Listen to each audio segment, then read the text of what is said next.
41장 37절로 45절을 통해서 명철과 지혜라는 제목으로 하나님의 말씀을 전하겠습니다. 오늘 본문을 세 가지로 나누어서 정돈합니다. 첫 번째, 하나님의 영에 감동된 자. 하나님의 영에 감동된 자. 두 번째 나눌 말씀은 하나님의 마음에 합한 자. 하나님의 마음에 합한 자. 세 번째 나눌 말씀은 하나님의 나라에 들어갈 자. 하나님의 나라에 들어갈 자. 명철과 지혜를 갖춘 사람이 이렇게 첫 번째 하나님의 영에 감동된 자로 살 수 있고, 두 번째 하나님의 마음에 합한 자로 살 수 있으며, 세 번째 하나님의 나라에 들어갈 자가 될 수 있는 것입니다. 이것을 바탕으로 우리가 하나하나 상세하게 분석하고 또 들으면서 마음에 새기도록 하겠습니다. 첫 번째, 하나님의 영에 감동된 자. 오늘 본문에 나오는 요셉은 명철과 지혜로운 자였을 뿐만 아니라 하나님의 영에 감동된 자라고 소개하고 있습니다. 오늘 본문 말씀은 38절, 성경은 이렇게 기록을 합니다. 바로가 그의 신하들에게 이르되 이와 같이 하나님의 영에 감동된 사람을 우리가 찾을 수 있으리요 하고, 우리가 어찌 이렇게 하나님의 영에 감동된 자를 찾을 수 있겠는가 라고 바로가 신하들에게 극찬하는 것을 확인할 수가 있습니다. 여기에서 요셉은 단순히 지혜롭고 뛰어나며 탁월하고 우수한 사람이 아니라 하나님의 영에 감동되었다. 하나님의 영에 감동됨으로 말미암아 요셉의 탁월성의 근거가 바로 하나님의 영이라는 사실을 발견할 수 있습니다. 하나님의 영이라는 단어는 히브리어로 루아흐라고 합니다. 루아흐, 영어로는 홀리 스피릿, 그리고 히브리어는 루아흐인데 바로 하나님의 영, 하나님의 거룩한 영에 의하여, 이 성령에 의하여 감동된 사람이 요셉이었다라고 기록을 합니다. 그러면서 동시에 오늘 이 시대를 사는 모든 사람들도 하나님의 영에 감동을 받은 자, 성령으로 감동받은 자, 성령 충만한 자로 살기를 하나님은 요청하고 계신 것입니다. 구약 성경과 신약 성경에 나오는 모든 탁월하고 그리고 우수하며 아름답게 하나님 앞에서 헌신하며 반듯한 삶을 살아간 모든 믿음의 선배들의 공통점은 바로 하나님의 영에 감동되어서 생애를 살아갔던 사람이라고 할 수 있습니다. 이러한 사람 가운데 오늘 대표적인 사람 요셉은 동시에 39절에는 무엇이 있는 사람이었는가? 39절에 이렇게 기록을 합니다. 하나님이 이 모든 것을 네게 보이셨으니 너와 같이 명철하고 지혜 있는 자가 없도다. 바로의 좋은 평가입니다. 여기에 나오는 단어는, 주목해 볼 만한 단어는 명철하고 지혜 있는 자라는 표현입니다. 명철과 지혜라는 단어가 나오고 있습니다. 하나님의 영, 하나님의 거룩한 영, 창조의 영, 그리고 권능의 영, 이 하나님의 영, 성령에 감동된 사람들은 두 가지의 특성이 있는데, 하나는 명철이라는 특성을 가지고 있고 또 한 가지는 지혜라는 특성을 가지고 살아가게 되어집니다. 명철이라는 단어는 영어로 표현하면 understanding, 이해를 잘하는 사람, 이해가 되는 사람, 오해하지 않는 사람, 이 사람이 명철한 사람입니다. 어떤 이야기만 들으면 오해를 잘하는 사람, 이것은 명철이 아니고요, 총명이 둔해진 상태입니다.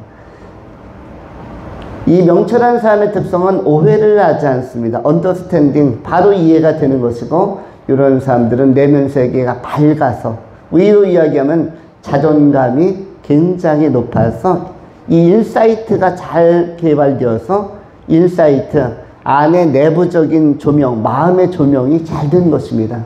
여러분 인테리어 잘 된 카페나 음식점에 가보시면, 식당에 가보시면 처음에 밖에 외관은 이 건물이 대단치 않아도 들어가서 딱 보니까 너무 예뻐요. 조명도 좋고 인테리어도 좋고 여러 가지 소품과 여러 가지 그 의자 시설, 테이블 시설 안락하면은 더 오래 앉아 있고 싶습니다. 거기에다가 2층, 3층 조망도 좋은 통유리 창문이 있어서 밖에 있는 화사한 봄을 한눈에 바라볼 수 있다면 그 자리에서는 차도 더 오래 마시고 싶고 음식도 더 맛깔나게 먹고 싶은 것입니다. 처음에 들어가기 전과 들어가서가 다른데 그 안에 내면 세계가 밝으면 내부가 굉장히 밝고 안정되고 조화로우면 더 오래 머물고 싶은 것이죠. 우리의 마음의 밭도 마찬가지입니다. 우리의 사람 안에, 사람 존재 안에 있는 마음, 심령, 여기도 밝으면, 그리고 자존감이 높게 잘 고상하게 잘 형성되어 있으면 이 안정감이라는 것이 오게 되어지고 항상 그 화사함과 그 생기 넘침이 있는 것입니다. 이런 것들, 여기서부터 나오는 이 명철, 그래서 잘 웬만하면 오해하지 않는, 일단 이해부터 하고 본다. 사람은 두 부류이죠. 이해부터 하는 사람과 오해부터 하는 사람. 내가 다 이해가 된다.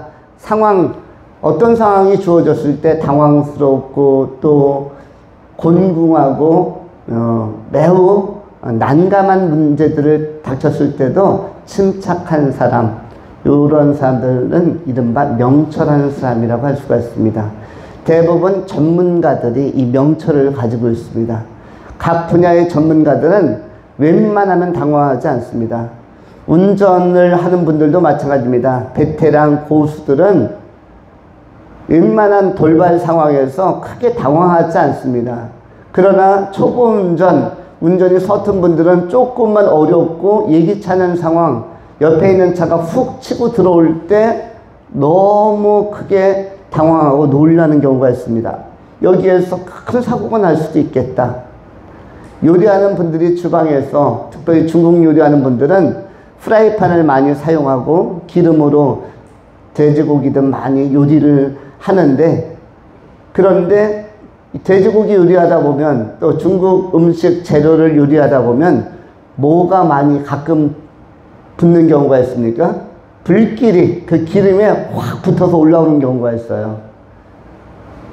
일반적으로 아마추어들이나 요리를 많이 안 해본 분들은 여기서 불길이 확 올라올 때 많이 당황합니다. 어떻게 하면 좋지? 그런데 전문가들은 이것은 오히려 훈제, 바베큐적인 그 향취를 낼 수 있는 것으로 해석하기 때문에 당황하지 않습니다. 그래서 중국 음식 주방 오픈된 데를 이렇게 보면은 불길이 확확 올라오는 것을 가끔 볼 수가 있습니다. 그래도 이분들은 이것을 화제라고 생각하지 않아요. 요리에 당연한 한 면모, 있을 수 있는 일이라고 생각하고 이 언더스탠딩이 잘 되는 것입니다. 아이들을 키우다 보면 아이들이 난감한 행동을 할 때가 많습니다. 아이들 가운데 괴팍한 아이들, 그리고 그 까다로운 아이들, 엄마 아빠 굉장히 힘들게 하는 아이들. 요즘에 오은영이라는 교육학 또 심리학 그 박사 한 분이 TV에 나와서 많은 상담을 하면서 여러 사람들에게 위로와 격려 또 대안 제시를 하면서 아이들의 성격과 또 비뚤어지고 잘못 자리 잡은 심성을 많이 교정해주는 일들을 하게 되어집니다. 상담도 하면서 내면 속에 치료도 하고 있어요. 그래서 많이 좋아지는 결과들을 보게 되어집니다. 그런데 이 오은영 같은 사람은 어떤 아이가 오더라도, 어떤 아이의 괴팍한 케이스를 만나더라도 크게 당황하지 않습니다. 아, 그러냐 공감하면서 이 문제를 풀어갑니다. 또한 개들을 훈련하는, 나쁜 개는 없다, 이런 프로그램을 진행하는 전문가들이 있죠. 강영욱이라든지 그 이외에도 또 수의사 한 분이 이 까다로운 개들, 사람을 잘 물고 아주 독종인 것처럼, 아주 잘못된 개인 것처럼 느껴지는 이 개들을 교정해 갑니다. 사람만 보면 아주 전투적으로 저돌적으로 달려들고 물려고 하는 이런 개들을 교정해서 나중에 순하디 순하고 순종적인 그런 개로 변화시키는 교육을 합니다. 그런데 일반인들과 다르게 일반인들은 개가 한번 짖기 시작하고 따라오기 시작하고 이빨 드러내고 으르렁거리면 다 도망가죠. 막 비명 지르고 큰 소동이 일어납니다. 그런데 이런 전문 조련사들은 침착하죠. 뭘 하고 있기 때문에 언더스탠딩, 그 개에 대한 해석이 되고 있고 개에 대한 그 심리적인 것을 다 분석하고 있기 때문에 일단 오해를 하지 않습니다. 그래서 이 난감함을 어디서부터 풀어갈 것인가, 그래서 그의 노하우로 접근해 가면서 개를 교정해 갑니다. 이렇게 전문가들에게는 뭐가 있다고요? 침착성을 잃지 않는 총명이 있고 인사이트, 그의 내면 세계를 들여다볼 수 있는 힘들이 있는 것입니다. 이 인사이트가 있는 사람들의 특성은 눈빛이 좋습니다. 전문가들은 눈빛이 아주 좋습니다. 축구 선수들 중에도 프로축구 선수, 야구 선수 중에서 아주 오랫동안 프로 세계에서 주전자리를 지킨 선수 눈빛이 굉장히 좋습니다. 이건 뭐 사진, 시, 문학, 뭐 예술, 모든 업무, 뭐 행정이라든지 정치, 주역으로서 한 가지 일을 잘해온 사람들은 눈빛들이 굉장히 좋습니다.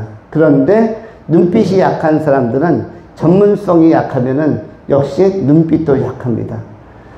예를 들어서 아까 얘기했던 셰프들이 음식 재료만 딱 주면 눈빛이 그때서부터 뭐하기 시작해요? 졸려왔던 눈도 반짝반짝 빛나게 되어지고요. 살아나기 시작합니다. 강용욱 같은 조련사는, 개 조련사는 뭐만 보면 눈빛이 빛나기 시작해요? 개만 보면. 그것도 사나운 개, 까칠한 개, 까다로운 개만 보면 이 사람은 눈빛이 살기 시작합니다. 그래서 전문가는 이 눈빛이 살아있다. 의사도 마찬가지입니다. 환자를 딱 봤을 때 실력 있는 의사는 눈빛이 좋아지고, 실력이 없는 의사 또는 돌팔이 의사 이런 사람들은 눈빛이 이 환자 우리 병원에서 다루면 안 될 것 같은데요, 다른 병원으로 보내는 게 좋겠는데요, 이렇게 회피하게 되어지면 눈빛이 흐려지는 것입니다.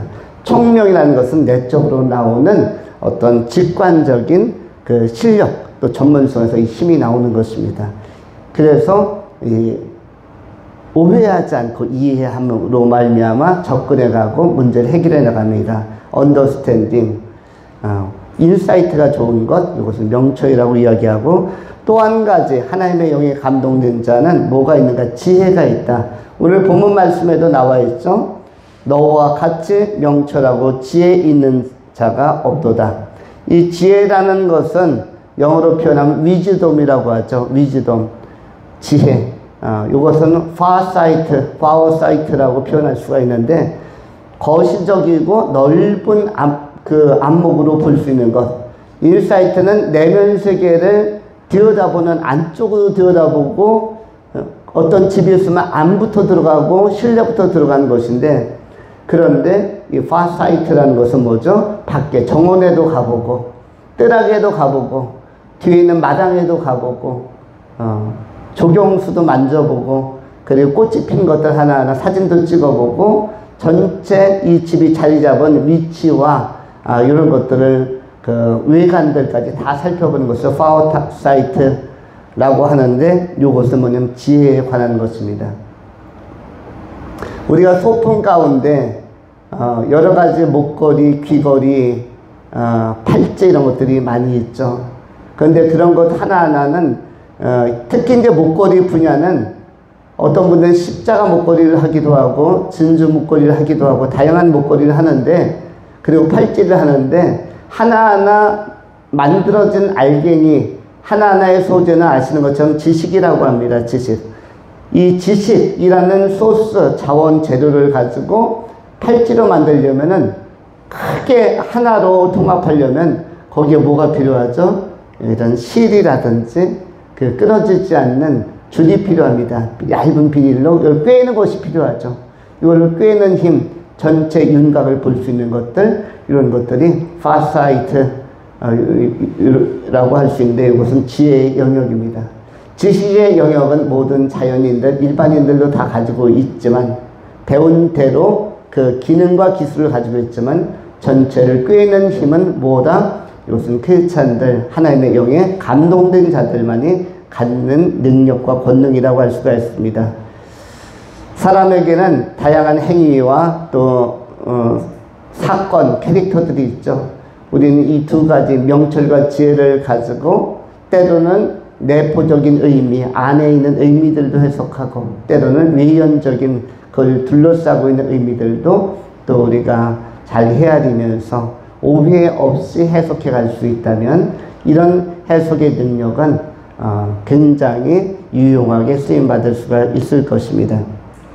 이렇게 이 내적인 것과 외적인 것, 이 내포성과 외연성 두 가지 이 명철과 지혜를 같이 종합한 것을 우리들은 훌리스틱 사이트, 통합적 인식, 안목이라고도 표현합니다. 토마스 아퀴나스라는 중세의 유명한 신학자는 이 지혜, 오늘 본문에 나오는 지혜, 전체를 꿰는 힘, 이것을 인간이 가질 수 있는 모든 덕목의 근원으로 보았습니다. 그래서 모든 덕목의 아버지는 바로 지혜다 라고 그렇게 서술하기도 하였습니다. 우리에게 있어서 이 하나님의 영의 감동됨으로 말미암아 명철과 지혜, 내면 세계도 밝고 외적으로도 또 전체적인 것들을 파악하는, 인식하는 힘들이 탄탄하게 형성되어서 아무것도 오해하지 않고 또 인생에서 어떤 어려움을 만나도 난감한 문제들을 닥치더라도 우리가 당황하지 않고 지혜롭게 잘 해결해 가는 그런 능력 있는, 권세 있는 귀한 성도님들이 다 될 수 있기를 축원합니다. 두 번째로 하나님의 마음에 합한 자. 오늘 본문에 나오는 요셉은 하나님의 마음에 합한 자였습니다. 하나님의 마음에 합한 자가 구약 성경에 몇 명 나오죠. 모세가 하나님의 마음에 합한 자였고 또 다윗이 하나님의 마음에 합한 자였으며 사무엘이 하나님의 마음에 합한 자였습니다. 그런데 오늘 본문에 나오는 요셉 또한 하나님의 마음에 합한 자요 하나님의 영의 인도함을 받는 자였습니다. 하나님의 마음에 합한 자의 특성은 하나님과 마음이, 인간의 마음이 공감대가 형성되어지고 그리고 일치가 일어나는 사람, 하나님의 뜻을 분별하고 헤아리는 사람, 더불어서 사람의 뜻을 또 통찰할 수 있는 사람, 쉽게 표현하면 공감이 잘 되는 존재가 하나님의 마음에 합한 자라고 할 수가 있습니다. 누가 하나님을 기쁘시게 할 수 있겠습니까? 하나님의 마음을 헤아릴 줄 아는 사람. 타자의 마음, 하나님을 보통 절대 타자라고도 표현하죠. 절대 타자 하나님, 그리고 타자 인간들, 주변 사람들의 마음을 헤아릴 줄 아는 사람들, 이런 사람들이 바로 공감의 능력이 있는 하나님의 마음에 합한 자라고 할 수 있습니다. 동시에 하나님도 인간의 마음을 헤아리시죠. 아주 어린아이들의 마음도, 청소년, 청년의 마음, 장년의 마음도, 노년의 마음도, 건강한 사람의 마음도, 병약한 사람의 마음도, 모든 사람들의 마음을 다 헤아리시는 분이 하나님이십니다. 우리 하나님은 아프리카에 있는 사람들의 마음도, 캐나다에 있는 사람들의 마음도, 북한에 있는 사람들의 마음도, 우크라이나에 있는 사람들의 마음도, 이 땅의 지구에 존재하는 모든 사람들의 마음을 70억 이상의 마음을 헤아리고 계십니다. 그 가운데서 하나님과 공감을 일으키는, 하나님은 우리의 마음을 헤아리시고 그리고 우리를 위로하시며 또 우리는 하나님 앞에 하나님께서 기뻐하시는 일이 무엇인지 그 방향을 찾아서 나아가는 사람들, 이른바 진리를 추구하는 사람들, 은혜 가운데 거하려고 하는 사람들, 이 사람들 안에 공통적으로 나타나는 것을 공감이라고 합니다. 하나님은 공감하시고 공감으로서 인간을 치료하시고 구원하신 하나님이십니다. 인간의 죄된 현실, 또 육체적인 한계성과 제한성으로 말미암아 오는 병고와 이 사망, 이런 것에 대한 이 한시적으로 인간이 지상을 마감해야 되는 여러 가지 한계에 대해서도 공감하시고 위로하시는 하나님이십니다. 요한복음 11장에 예수님께서 이렇게 공감하시면서 다가오는 모습이 잘 소개되어져 있습니다. 요한복음 11장 33절로 36절의 성경은 이렇게 기록을 합니다. 예수께서 그가 우는 것과 또 함께 온 유대인들이 우는 것을 보시고 심령의 비통이 여기시고 불쌍히 여기사 이르시되 그를 어디 두었느냐 이르되 주여 와서 보옵소서 하니 예수께서 눈물을 흘리시더라. 이에 유대인들이 말하되 보라 그를 얼마나 사랑하셨는가 하며 그중 어떤 이는 말하되 맹인의 눈을 뜨게 한 이 사람이 그 사람은 죽지 않게 할 수 없었더냐 하더라. 이에 예수께서 다시 속으로 비통히 여기시며 무덤에 가시니 무덤이 굴이라 돌로 막았거늘 예수께서 이르시되 돌을 옮겨 놓으라 하시니라. 오늘 본문에 나오는 이 나사로의 죽음 앞에서 예수님께서 보인 반응은 무엇이었냐면 눈물이었습니다. 36절에 나사로라는 젊은이가 죽었을 때 예수님의 반응은 죽었냐? 무덤덤한 것이 아니었죠. 무엇이었죠? 눈물을 흘리시더라. 예수님의 눈물은 두 번 나오죠. 본문에 한 번 나오고 또 하나는 어디에 나오죠?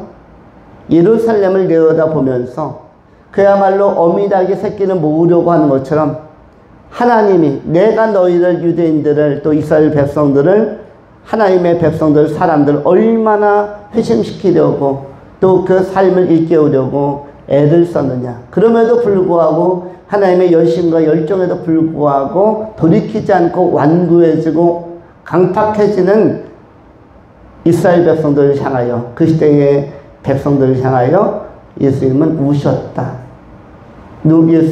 예수께서 눈물을 흘리셨다라고 기록하고 있는데 그 본문과 더불어 오늘 요한복음 11장 이 본문이 예수께서 눈물을 흘리시는 장면이라고 할 수 있습니다.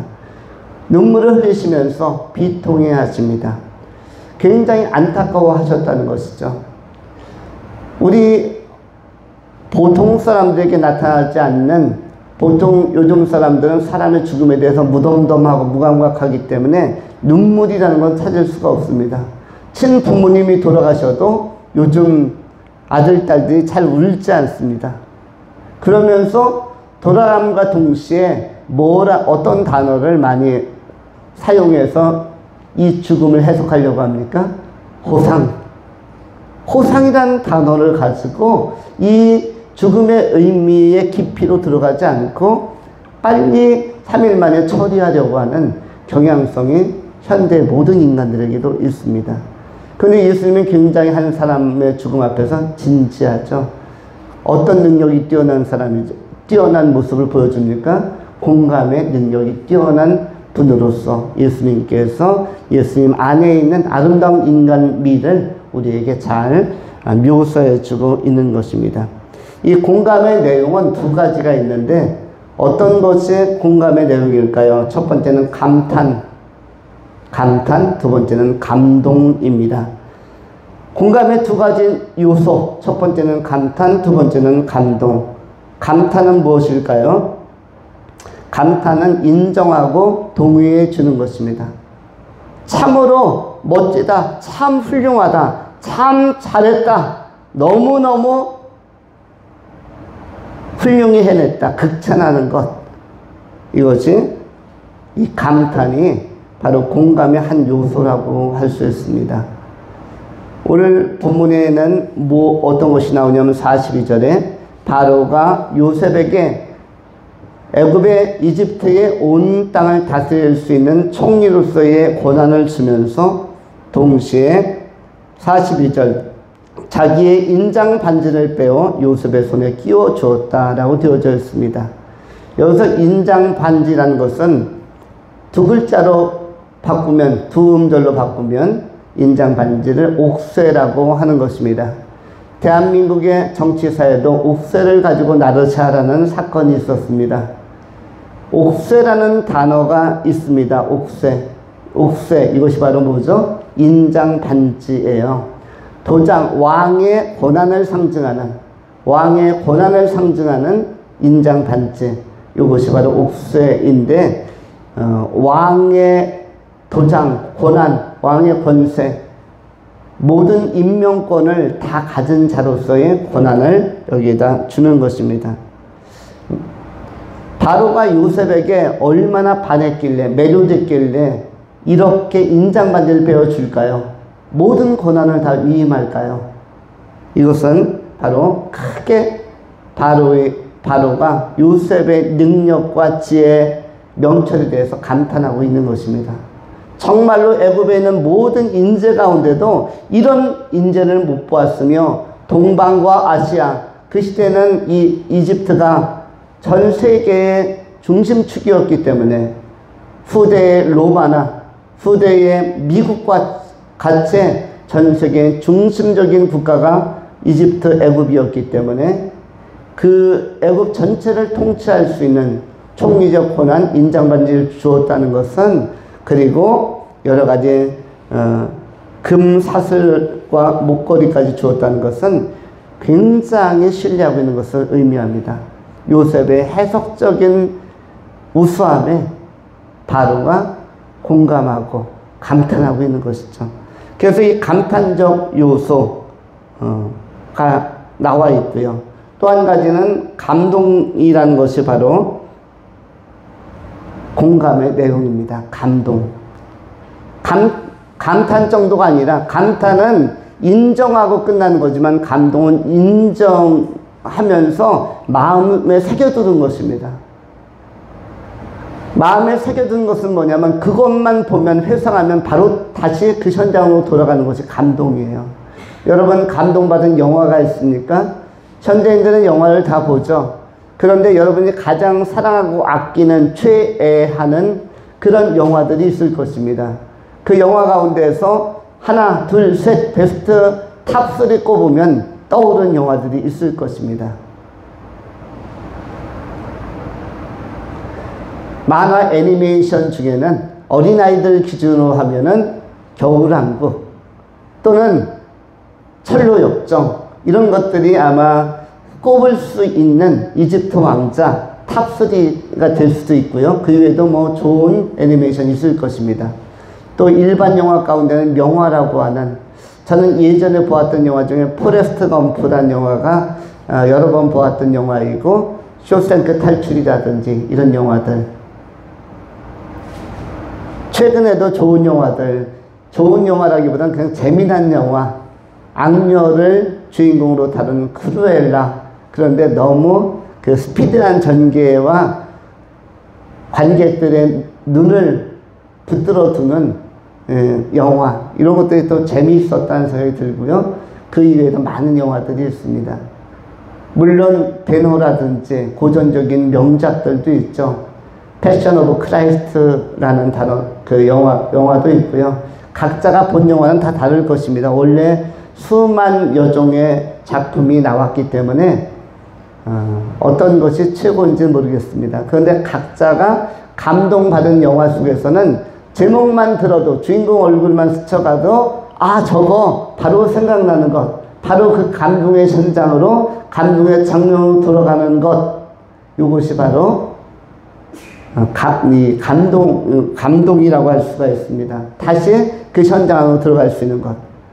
마차들이 막 부딪히면서 경주하고 경합하는 모습을 보는 사람은 베너를 생각하고, 거기서 베너를 통해서 한 증인이 그리스도인으로 회심하고 돌아오는 사건들을 기억해낼 것이며, 또 쇼생크 탈출을 통해서는 끊임없이 그 삶의 의지를 가지고 교도소 밑을 파가지고 하수구로 나오면서 비 맞으면서 크게 그 외침을 발산하는 모습을 기억해낼 것이며, 사람마다 이 감동받은 것이 다 다르겠죠. 물론 자연에 감동받고, 음악에 감동받고, 글이나 시나 문학에 감동받는 사람도 있고, 사진 예술이나 뭐 여행을 통해서 실제적인 산천초야를 보면서 감동받는 사람들도 있을 것입니다. 또 어떤 아이의 순수한 모습을 보면서 감동받는 사람이 있고요. 꼬마아이를 안아주면서 까르르 웃는 모습에서 감동받고, 너무 정직한 사람을 만났을 때 감동받고, 세상적으로 성공한 사람들은 일반적으로 누구에게 감동받는지 아세요? 세상적으로 성공한 사람들은 어떤 장면에서 감동받고 또 누구에게 감동받냐면 정직한 사람에게 감동받는다고 합니다. 정직하고 순수한 사람. 어린아이들은 무조건 감동을 줍니다. 할아버지 할머니 주름살 확 펴지고요. 엄마 아빠 그냥 확 젊어진 느낌을 주는, 생기가 돌게 하고 활기가 돌게 하는 이유가 뭐냐면 이 아이들이 가지고 있는 내면 세계의 순수함과 정직성 때문입니다. 거기다 겸손함까지 갖추면 천국까지 갈 수 있는 아주 중요한 3일체적 요소를 다 갖추는 것입니다. 정직성과 순수성, 거기다 겸손함까지 갖춘다면, 왜냐하면 영성의 하나님이 인정하는 믿음은 바로 이 세 가지 요소, 정직성, 순수성, 겸손함, 이 요소 안에서 나타나기 때문입니다. 그래서 아이들은, 작은 것들은, 고양이든 뭐 조그만 병아리든, 새봄에 되면 아이들이 병아리 키워보려고 학교 앞에 병아리 장수들이 오죠. 노란 병아리 되게 아이들의 눈길을 끕니다. 조그만 강아지, 이런 것들은 전부 다 순수성과 정직성을 모토로 하고 있기 때문에 감동을 기본적으로 주는 것입니다.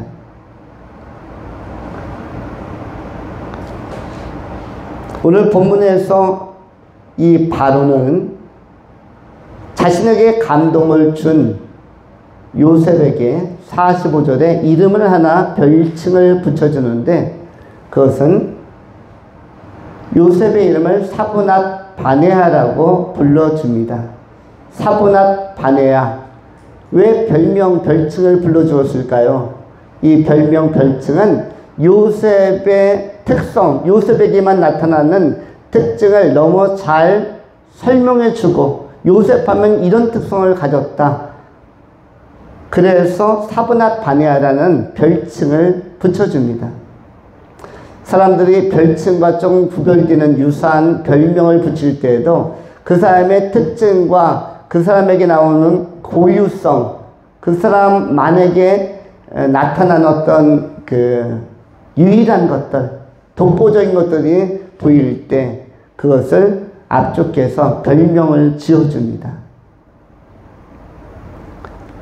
머리 회전이 빠르고 꾀가 많으면 보통, 그리고 너무너무 얄밉고 예쁘게 생기면 뭐라고 부릅니까? 여우 같은.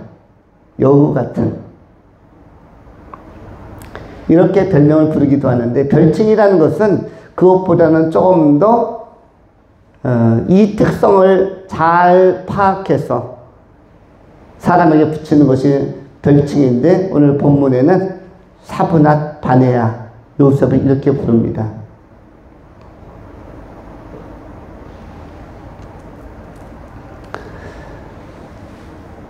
한국의 유명한 사람들은 자신의 이름 앞에 호를 붙이기도 하죠.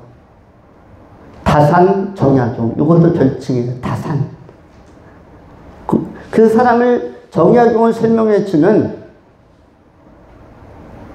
어떤 특징적인 또 하나의 이름, 그것을 별칭이라고 하는데, 다산 정약용,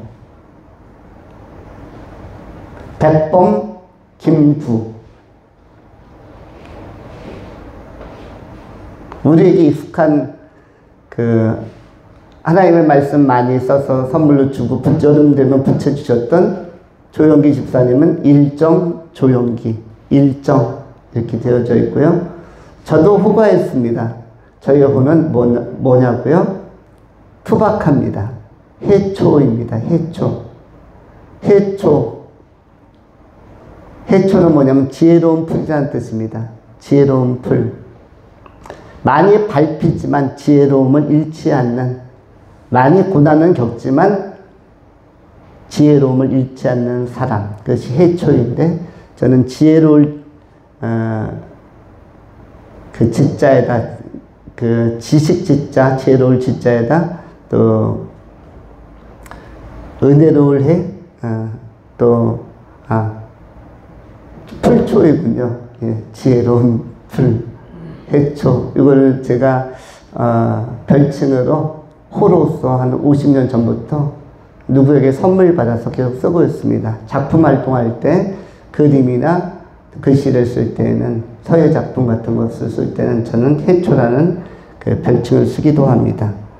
그런데 요셉은 뭐였다? 사브납 바네아. 그럼 사브납 바네아가 무슨 뜻일까요? 이것은 은밀한 것을 정확하게 해석하는 자, 은밀한 것을 많은 사람에게 계시적으로 열어 보이는 자, 그 능력을 가진 자, 은밀한 것을 밝게 명확하게 설명해 줄 수 있는 자, 그것이 바로 사브납 바네아라고 할 수 있습니다. 우리 모든 인간들은 어떻게 보면 이 시대에 사브납 바네아로서 사명을 가지고 살고 있는 것이고, 특별히 그리스도인들은 하나님과 접목되고 하나님의 마음에 공감을 가지고 있는 사람들은 복음을, 천국을 소개할 수 있는 사브납 바네아. 너무나 많은 사람들에게 천국은 닫혀져 있고 추상적인 세계입니다. 추상적인 나라입니다. 미지의 나라예요.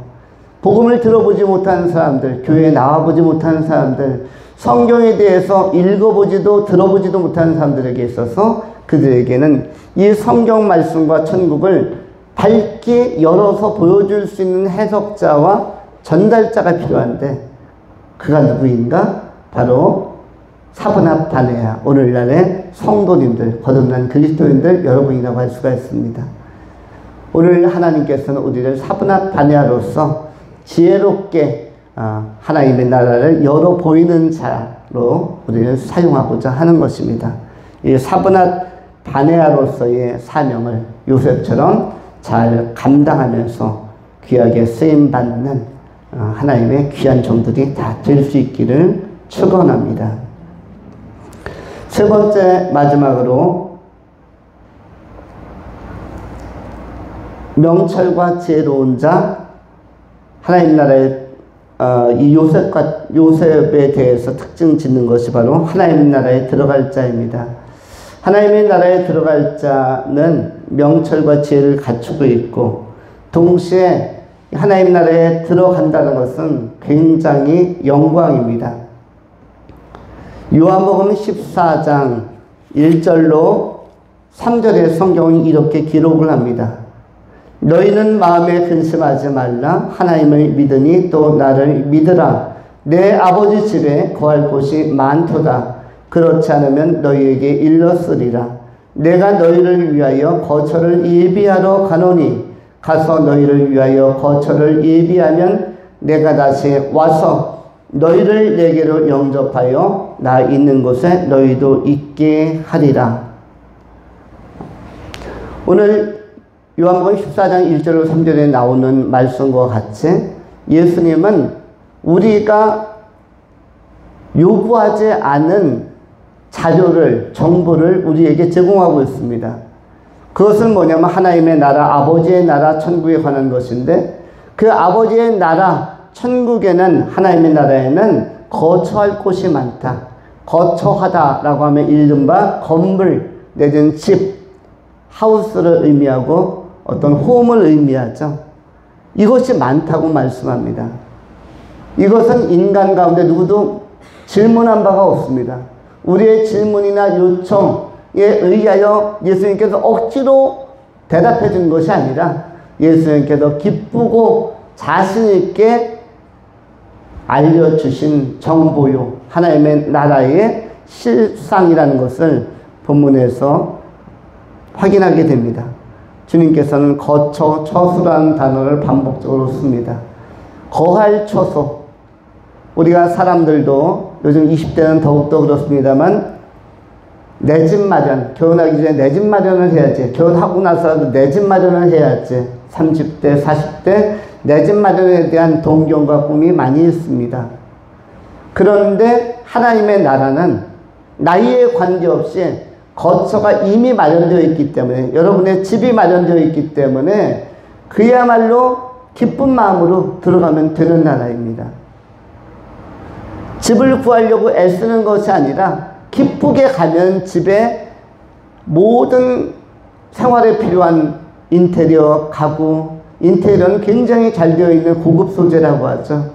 금은 보화, 인간이 좋아하는 것을 아는데 금은 보화가 제일 많은 것은 한국은행이나 세계은행이 아니라 천국, 여러분의 집입니다. 금은 보화는 다른 곳에서 찾을 것이 아니라 하나님의 나라에 금은 보화가 많고 정원의 길도 정금, 순금으로 되어 있다라고 되어져 있습니다. 금은 보화는 밖에서 찾을 것이 아닙니다. 밖에서 옮겨질 것도 아닙니다. 밖에서 구하려고 애쓸 것도 아니며 시간을 낭비할 것도 아닙니다. 금은 보화는 바로 여러분에게 약속된 여러분의 집, 나의 집, 우리 집에 금은 보화가 다 있는 것이죠. 왜냐하면 그 거처 자체가 금은 보화로 만들어져 있기 때문입니다. 그래서 천국을 묘사할 때는 황금성으로, 골든하우스, 황금성으로, 금빛하우스로 찬란하게 이렇게 묘사되고, 또 영성에도 그렇게 영화를 제작할 때도 황금을 소재로 해서 빛나는 건축을 화사하게 보여줍니다.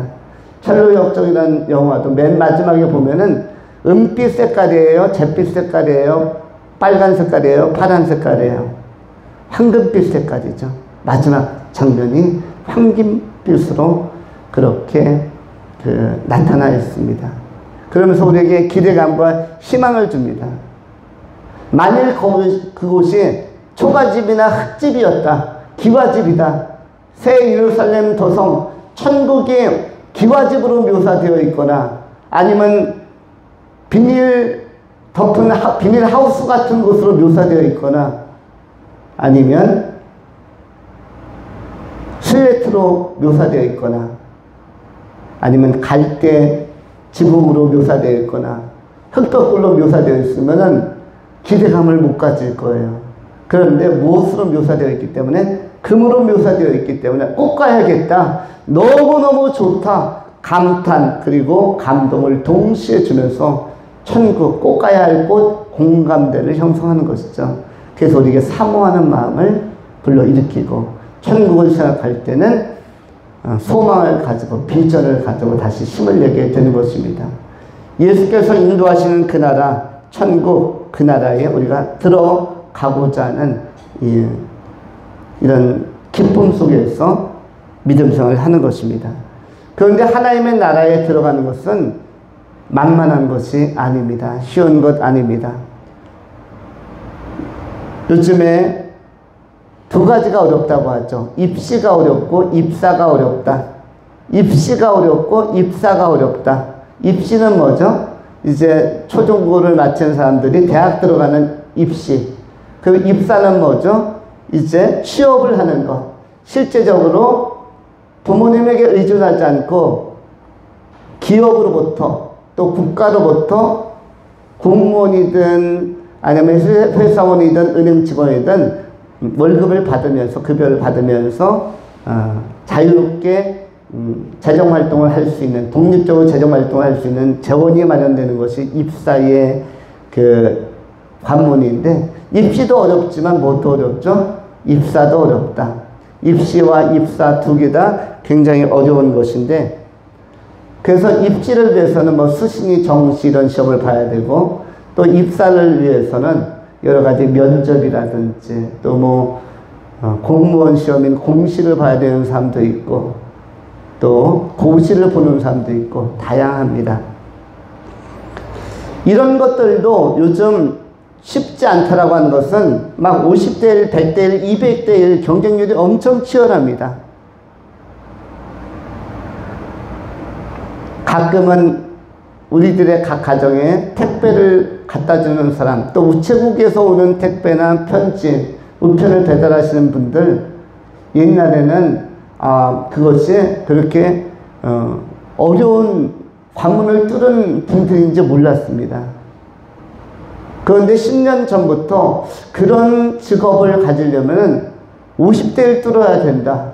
명문대 나온 사람들도 이 직종에 도전한다. 심지어 스카이 나온 사람들도 우편 배달 직원으로 도전한다는 얘기를 듣고 충격을 받았습니다. 이건 농담이겠지. 이거는 허위 정보겠지 했는데 나중에 알고 보니까 그게 아니라 실제 실상이었고 100대 1, 200대 1 많은 사람들이 몰려서 이 안정된 직업으로 이 안정된 공무원으로서 일을 하려고 취업에 도전하는 사람들이 많다는 사실을 알게 되었습니다.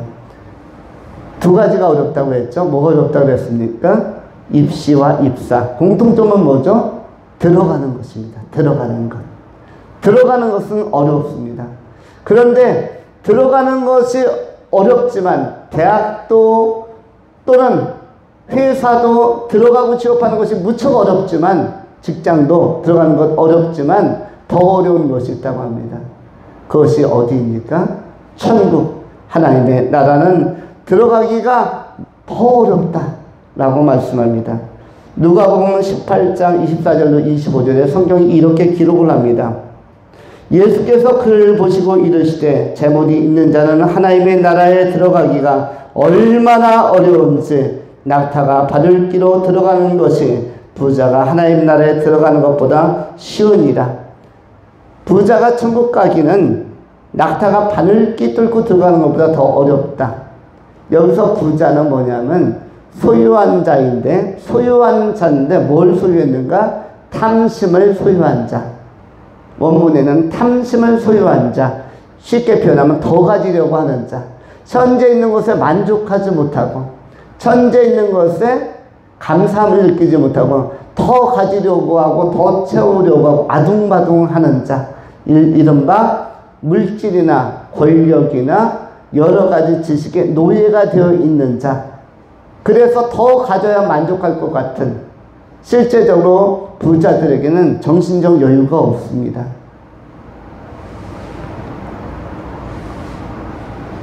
왜냐하면 더 가져야 된다는 생각 때문에, 현재 사업을 유지해야 되고 더 채워야 한다는 생각 때문에.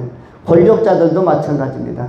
국회의원을 여러 번 당선하고 시장도 하고 도지사도 하고 여러 가지 권세를 가졌으면 총리도 하고 그만했으면 됐다고 생각하는 것이 우리 일반 서민의 시각인데, 일반 시민의 시각은 그래 국회의원 한두 번만 해도 대단한 거지 라고 생각하지만 정치의 현장 안에 들어가 있는 사람들은 그렇게 생각하지 않습니다.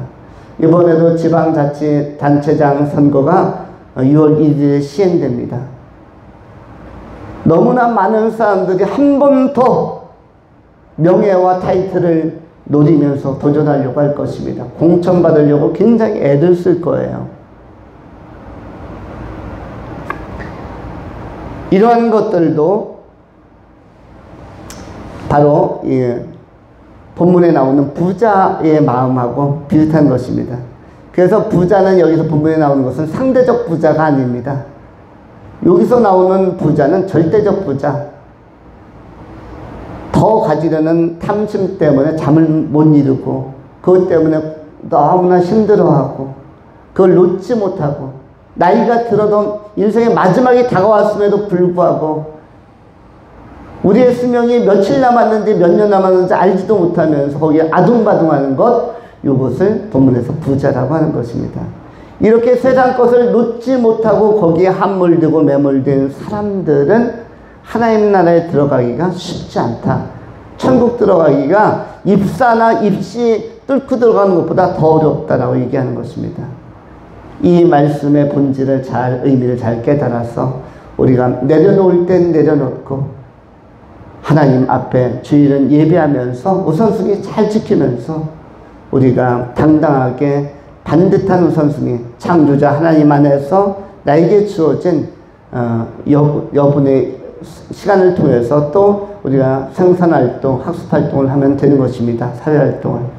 우리가 주어진 것을 가지고 잘 활용하는 자로, 또 청지기로 맡겨진 것들을 잘 활용하는 자로, 시간도 공간도 재물도 은사도 재능도 맡겨진 것을 잘 활용하면서 주님께서 주신 시간까지 감사함으로 살아간다면 우리가 천국에 넉넉히, 천국 들어가는 것이 어렵다고 했지만 그것을 또 쉽게 통과하는 사람들도 있는 것입니다. 합격자들은 대학이든 직장이든 합격하는 사람들, 고시든 다 쉽게 통과합니다. 들어갈 때는 아주 상쾌하고 가뿐하게 느낌 좋게 통과합니다. 천국도 마찬가지입니다. 수십억 중에서 하나 들어가는 것, 70억 중에서 몇 명 들어가는 것, 이렇게 생각하면 어렵지만, 확률로 생각하면 어렵지만, 경쟁률로 생각하면 어렵지만, 절대적으로 들어가는 사람들은 들어갈 준비를 하고 가기 때문에 들어갈 수 있는 마음밭을 가지고 또 내려놓음이 선행되어져 있기 때문에 믿음 생활, 예배 생활이 다 선행되어 있기 때문에 경쾌하고 즐겁게 들어가는 것입니다.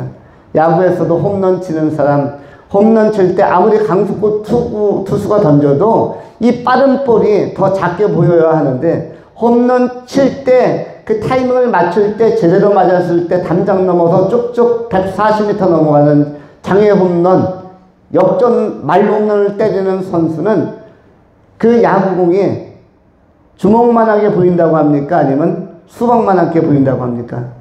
수박만하게 보인다고 합니다. 경쾌하게 보이는 것이에요. 최근에 대한민국 국가대표 축구 선수들이 월드컵 예선전에서 이란이라는 강한 아시아의 축구 강적과 만났습니다. 11년 동안 대한민국이 이겨보지 못한 나라예요. 역대 전적에서도 이란이 대한민국 코리아보다 더 우수합니다. 그런데 이 나라와의 경기에서 2대 0으로 쾌승을 거두었는데 그 중에서 첫 골을 넣은 선수는 손흥민이었습니다.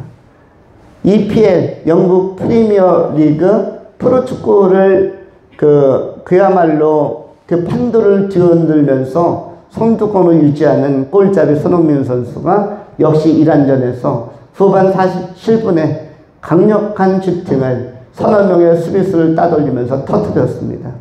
골키퍼가 잡아보려고 했지만 골대로 빨려 들어갔어요.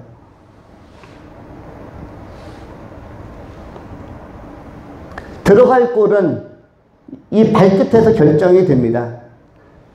골망 안에, 골대 안에서 결정되는 게 아니에요. 발끝을 떠나는 순간 이 상쾌한 타이밍 제대로 맞았다 하면 이건 골이라고 느낌이 오는 것입니다. 홈런도 마찬가지고 멋있는 슈팅도 마찬가지입니다. 멋있는 장쾌한 중거리 슛 멋지게 꽂혔을 때 이건 발등에서 결정이 되는 것이에요. 천국도 마찬가지입니다. 아직 결과가 나오지 않았지만, 천국이냐 지옥이냐 아직 결과가 나오지 않았지만 지금 이 과정 안에서 느낌이 좋고 예배가 즐겁고 말씀이 즐거우면 여기서부터 천국은 결정되는 것이며, 들어가기 어렵다는, 낙타가 바늘기 뚫고 들어가는 것이 어렵다고 비유되었던 그렇게 어렵다고 하는 천국 가기가 아주 수월하고 경쾌해지는 것입니다. 지금부터 하나님과의 동행을 요셉처럼 즐기시고 믿음생활 잘하시고 예배의 우선순위 잘 지켜서 말씀 사모하면서 기쁜 마음으로 홈런을 치는 타자의 느낌으로 손흥민 선수처럼 그야말로 결승골을 터뜨리는 그런 강력한 슈터의 감각처럼 믿음의 감각을 가지고, 영적 감각을 가지고 하나님의 영에 감동받아서 천국에 다 들어가는, 기쁘게 쉽게 들어가는 그러한 승리자들이 될 수 있기를 축원합니다. 기도하겠습니다. 거룩하신 하나님 감사합니다. 오늘도 복이 있는 소중한 주일 하나님의